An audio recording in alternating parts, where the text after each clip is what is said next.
Sir এই যে সম্প্রতি এইচএসসি রেজাল্ট দিল, বিভিন্ন কারণে ফেলিউর হওয়ার পরে দেখা যায় আমরা আসলে কাজটা ছেড়ে দেই।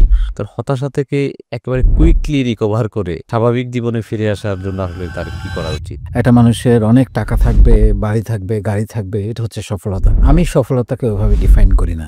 আমি সফলতাকে ডিফাইন করি তার একটা গল্প থাকতে হবে। আমাদের এই যে ব্রেনটা, এটা কিন্তু একটা সিপিইউ, টোটালি আপনার নিয়ন্ত্রণে। আমরা এটাকে নষ্ট করে ফেলি। আমাদের যে এত হতাশা আপনি একটু আগে বললেন, এটা আমাদের তৈরি। এবং ওই যে বলে না, আমরা অন্যের কথায় চলি, আমরা আসলে অন্যের কথায় চলি না, আমাদের ব্রেনের মধ্যে অন্য কাউকে ঢুকায় রাখি।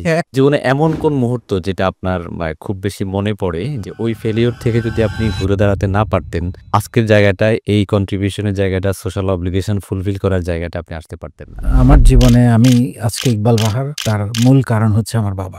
আমি ইন্টারমিডিয়েটে ফেল করেছিলাম। আমি জীবনে কোনোদিন আমাকে যারা যত অপমান করেছে, তুচ্ছতাচ্ছিল্য করেছে, আমি কোনোদিন জবাব দেইনি। আমাদের প্রবাসীদের প্রথম দুর্বলতা হচ্ছে অনেকেই বলেছে যে আপনি হয়তো রাজনীতিতে আসতে চান, আপনি হয়তো একসময় এমপি প্রার্থী হবেন, প্রধানমন্ত্রী হবেন, এই কারণে এগুলো করছেন। কিন্তু উদ্যোক্তা হইতে 1 নাম্বার যেটা লাগবে সেটা হচ্ছে